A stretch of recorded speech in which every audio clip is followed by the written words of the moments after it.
Faith gets nothing. My mother said it calmly, standing at the head of her mahogany dining table. Her manicured nails drummed once against the polished wood. Every single face turned toward me at once. My aunt's fork froze halfway to her mouth. My cousin's eyes went wide. I felt heat crawl up my neck as my brother leaned back in his chair, arms crossed, wearing the faintest smile. She didn't whisper it. She wanted me to hear.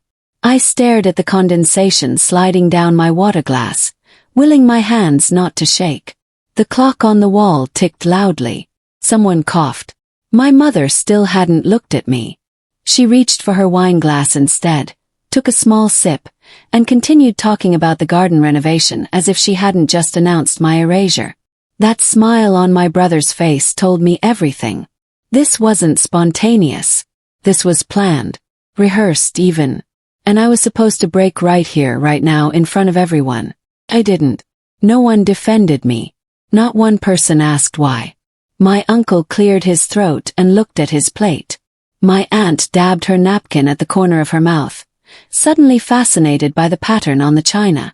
Even my stepfather, normally so gentle, kept his eyes down.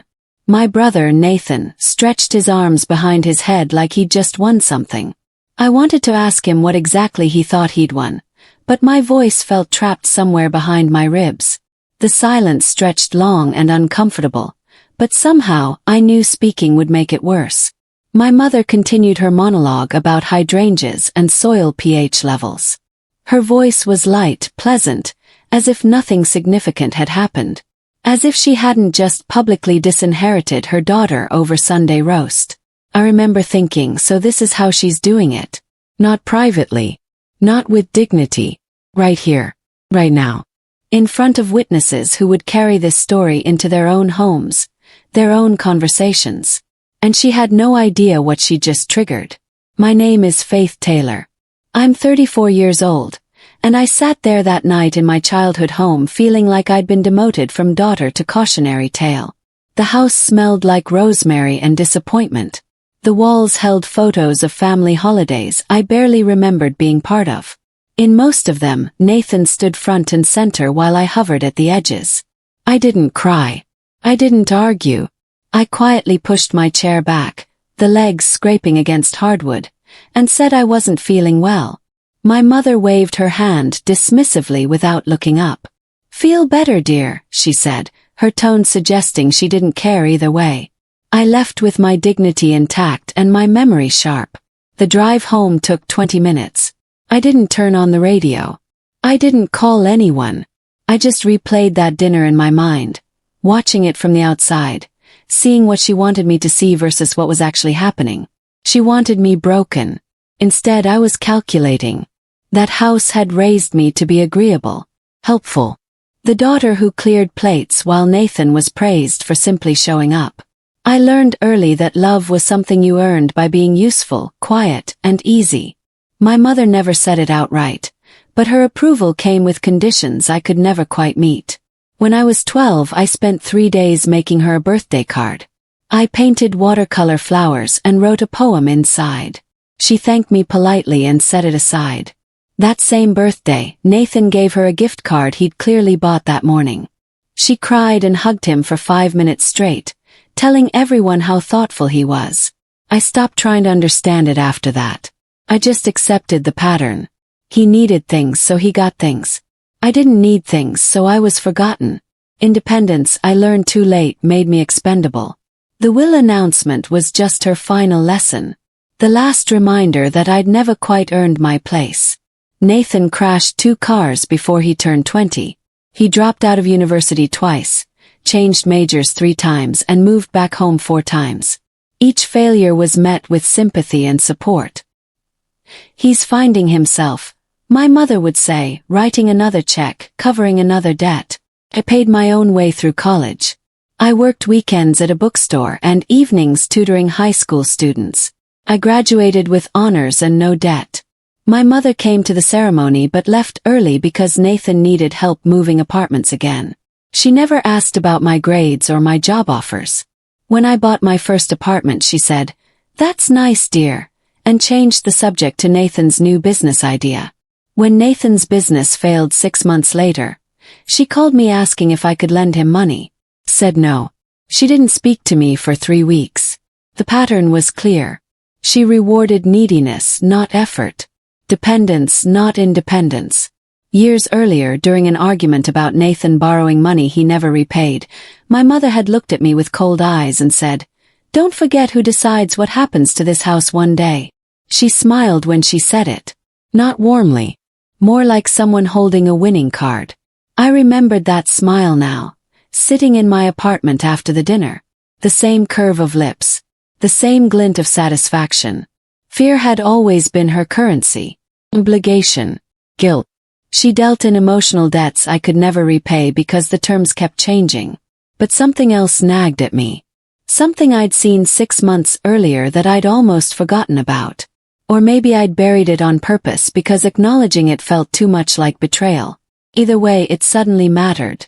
I stood up, walked to my filing cabinet, and pulled out a folder labeled Household Documents. Inside were photocopies. Lots of them. I spread them across my kitchen table and started reading. 6 months before that dinner, my stepfather, Howard, had asked for help organizing documents. He was kind, quiet, often overshadowed by my mother's stronger personality. "Just filing," he'd said. "Just labels. My eyes aren't what they used to be." I spent a Saturday afternoon in his study, sorting through decades of paperwork, tax returns, insurance policies, property deeds, and then, tucked into a manila folder marked estate planning, I found the will. Not hidden exactly, just there.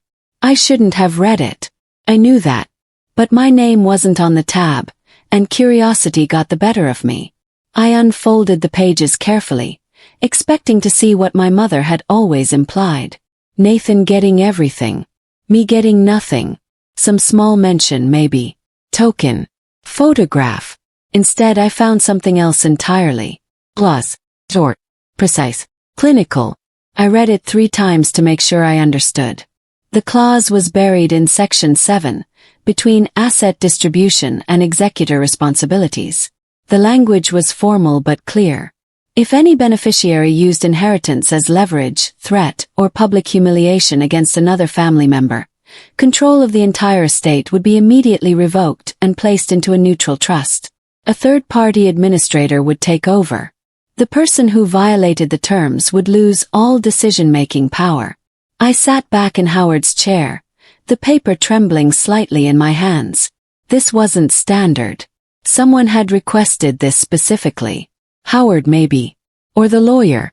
Someone who understood my mother's nature and wanted a safeguard. I took my phone out and photographed every page. Then I carefully refiled everything exactly as I'd found it. Howard thanked me when I finished, offering tea and biscuits. I smiled and declined, my mind racing. At the time I didn't think much of it. Just another weird legal thing. But now, after that dinner, it felt like a lifeline. After the dinner announcement, I stayed quiet because reacting would have fed her. My mother thrived on emotional responses. Tears meant victory. Anger meant she'd gotten under my skin. Silence, though, made her bolder. And bold people make mistakes. I decided to let her talk. Let her tell the story. Let her repeat it until she believed her own version so completely that she forgot to be careful. And talk she did. Within a week, she'd told the story to her church group. I heard about it from Mrs. Patterson, who ran the charity bake sale. "Your mother mentioned you won't be inheriting," she said carefully, watching my face. "I'm sorry to hear that, dear." I smiled politely. She's entitled to her decisions. Mrs. Patterson looked relieved that I wasn't going to cause a scene. By the weekend, half the congregation knew. My mother wore it like a badge. Like she'd finally put her foot down about something important. I watched. I documented. I waited. Family gatherings changed after that. Invitations became conditional. My cousin's wedding shower didn't include me. My aunt's birthday dinner was suddenly immediate family only, which apparently meant Nathan but not me. At first I felt the sting. Then I realized what was happening. People follow money. People follow power. My mother held both, and she'd made it clear which side everyone should be on. I was suddenly difficult. Distant. Funny how quickly perception shifts when someone rewrites your story for you. But I wasn't distant. I was watching, taking notes, recording dates. Who said what? Who was there? Who heard the announcement repeated? Every dinner, every phone call, every public declaration. My mother loved an audience. She loved being the center of attention, the one making big decisions. And every time she repeated the story, she gave me something I needed. Evidence. 3 weeks after the first dinner, I walked into the offices of Howard's estate lawyer. His name was Vincent Kowalski, and he'd been handling family legal matters for 15 years. I called ahead. I have questions about my stepfather's will, I'd said. Specifically about a clause regarding inheritance leverage. Vincent was in his 60s, gray-haired, with sharp eyes that missed nothing. He invited me to sit, offered coffee, and waited patiently while I explained. I told him about the dinner, the announcement, the repetition, the public humiliation that had continued for weeks. He listened without interrupting. When I finished, he opened a file and found the relevant document. He read the clause twice. Then he looked up at me and said, "Has she been saying this publicly? With witnesses?" He nodded. "Multiple times. Multiple locations. Church. Family gatherings. She's told at least 20 people that I'm not in the will." He closed the folder very carefully. "That's actionable." Vincent explained the process calmly. The clause was legally binding. It had been Howard's idea, apparently. He'd witnessed similar situations in his own family and wanted protection built in. My mother had signed off on it because she never thought it would apply to her. She probably never read it carefully. "She's violated the terms," Vincent said. "Repeatedly. With witnesses. If you want to proceed, we'll need statements." A formal complaint filed with the trust administrator. I didn't hesitate. "What do you need from me?" He slid a notepad across the desk. "Start writing. Everything you remember. Everyone who heard it. Be specific." I filled 5 pages. Locations. The first announcement at dinner with 12 witnesses. The church comment overheard by 6 people. The phone call my aunt mentioned where my mother bragged about cutting me out. Each instance was another nail. Vincent reviewed my notes and nodded. "This is solid. We'll proceed carefully. No drama. Just legal consequences." I liked that phrase. Just legal consequences. I didn't want revenge. That word felt too emotional, too personal. What I wanted was boundaries. Accountability. I wanted her to understand that words have weight and actions have consequences. For 34 years, she'd used power to control, manipulate, and demean. The will was just her latest weapon. But weapons work both ways. I spent the next week gathering statements. I contacted relatives who'd been at the dinner. Most were surprised I was asking. Few were uncomfortable.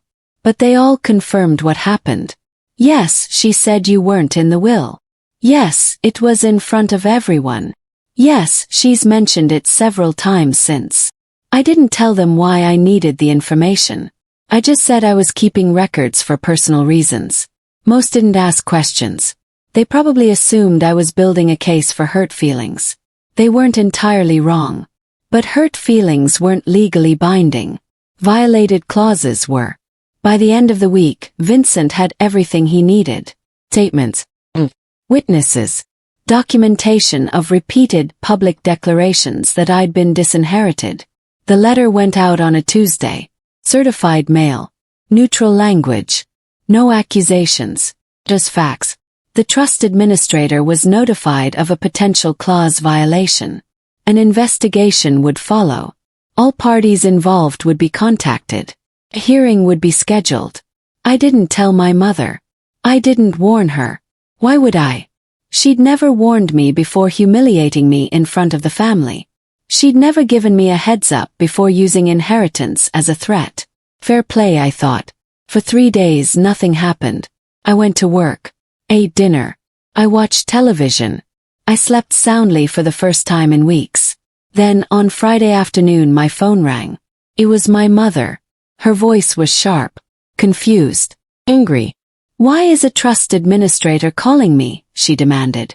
"What did you do?" Kept my voice calm. "I don't know what you mean. Don't play games, Faith.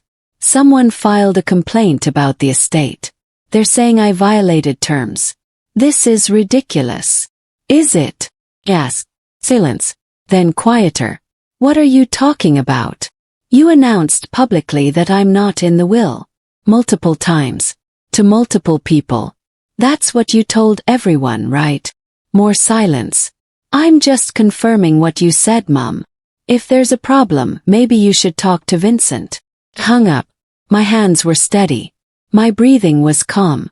Lying would have been unnecessary. She'd done this to herself. The hearing was scheduled for 2 weeks later. My mother tried calling again. I didn't answer. Nathan called 2, 3 times, then 6. I let it go to voicemail. His messages were frantic. "What's going on? Why won't you talk to us? You're ruining everything." His future depended on her leverage. He'd spent his entire adult life assuming the house, the money, the security would eventually be his. Now that was uncertain, and he couldn't handle it. I almost felt sorry for him. Almost. But then I remembered every time he'd stood by silently while she belittled me. Every time he'd smiled at my exclusion. Every time he'd benefited from my erasure. He'd backed the wrong person. That wasn't my problem. My mother tried a different approach. She asked to talk. Said she misspoke. That the dinner announcement had been taken out of context. That she never meant it the way it sounded. But access was what she wanted back. Not me. Not a relationship. Just control. I declined her invitation. Boundaries, I'd learned, are louder than anger. The formal hearing took place in Vincent's conference room. My mother arrived with her own lawyer, a man who looked exhausted before the meeting even started. Nathan came too, sitting beside her, glaring at me like I'd betrayed some unspoken family code.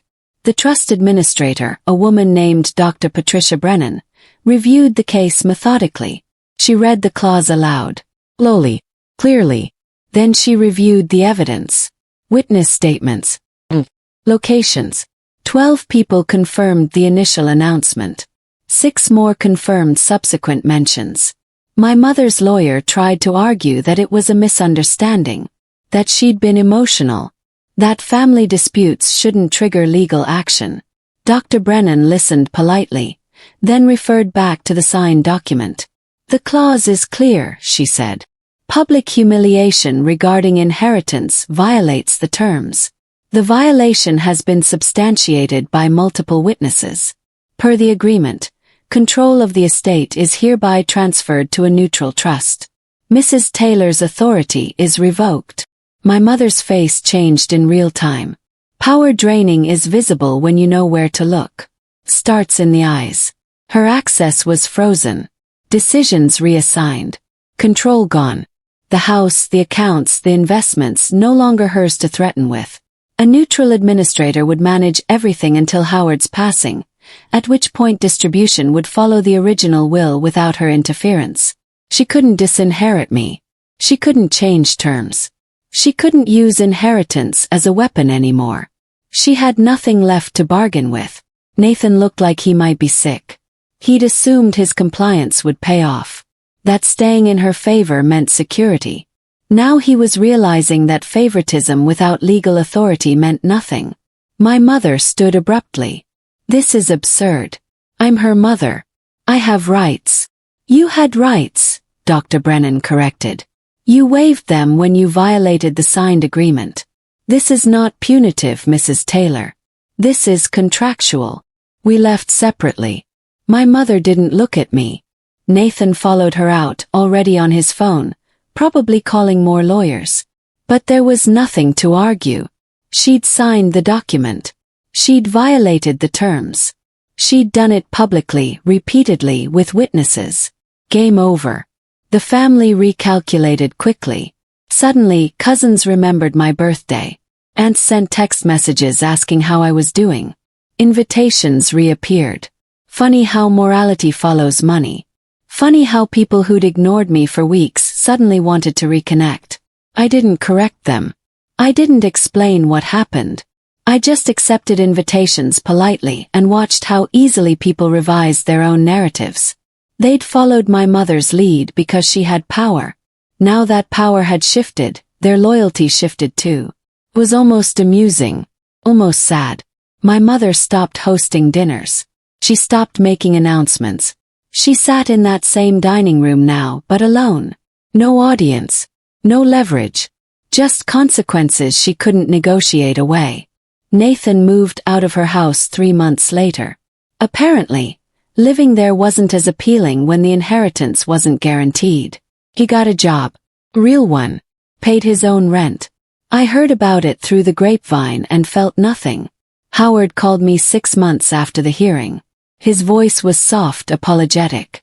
I should have stopped her sooner, he said. I knew what she was doing. I just didn't know how to intervene.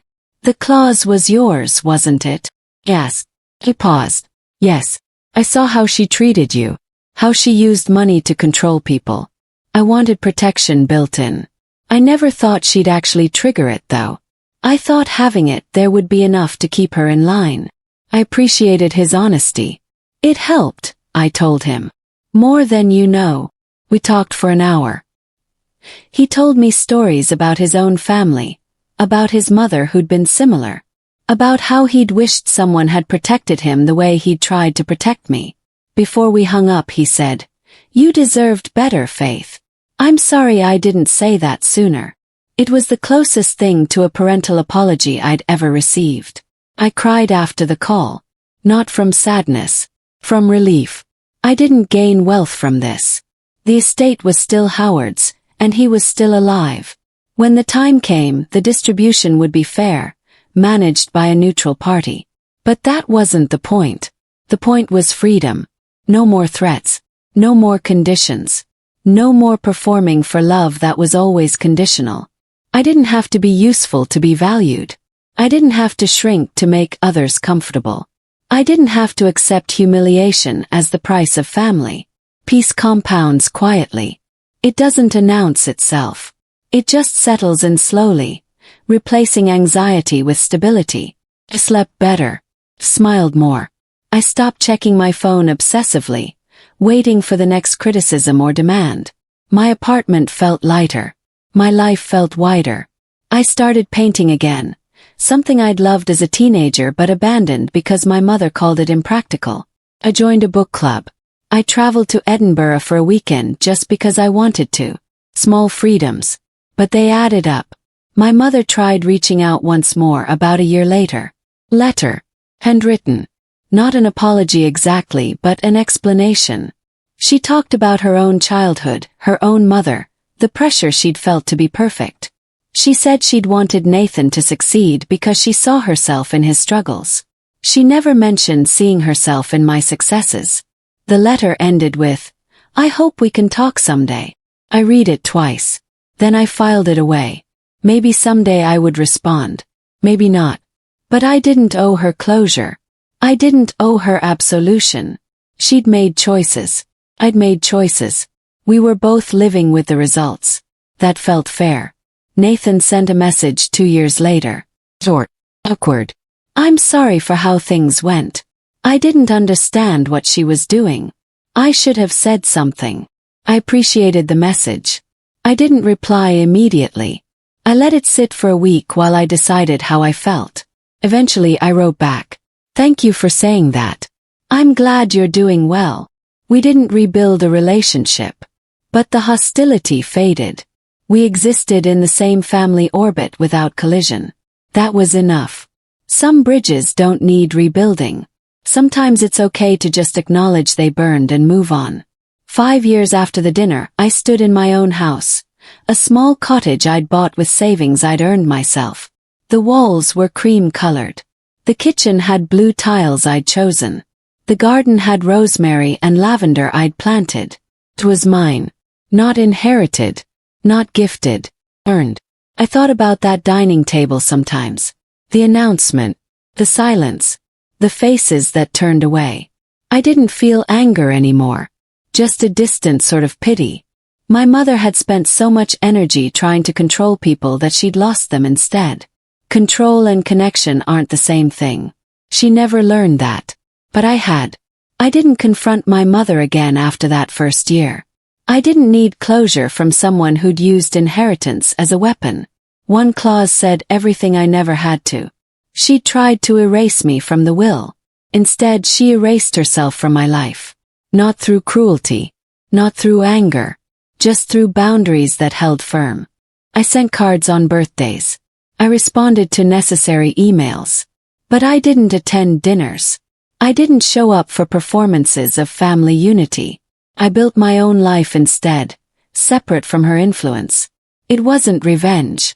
It was survival. Looking back now, I see the pattern clearly. My mother taught me to be small so she could feel big. She taught me that love was earned through compliance. She taught me that speaking up meant losing everything. But that clause in the will taught me something different. It taught me that protection exists if you know where to look. That words on paper can matter more than years of manipulation. That sometimes, the law is the only boundary strong enough to hold. I don't tell this story often. When I do, people expect me to sound bitter. But I'm not. I'm free. She sits in that house still, I imagine. The one she tried to use as leverage. The one she lost control of. I don't know if she's learned anything. I don't know if she's capable of that kind of reflection. What I do know is this. I walked away with something more valuable than inheritance. I walked away with myself. And no clause, no will, no mother could ever take that from me again. She wanted to teach me a lesson at that dining table. And she did. Just not the one she intended.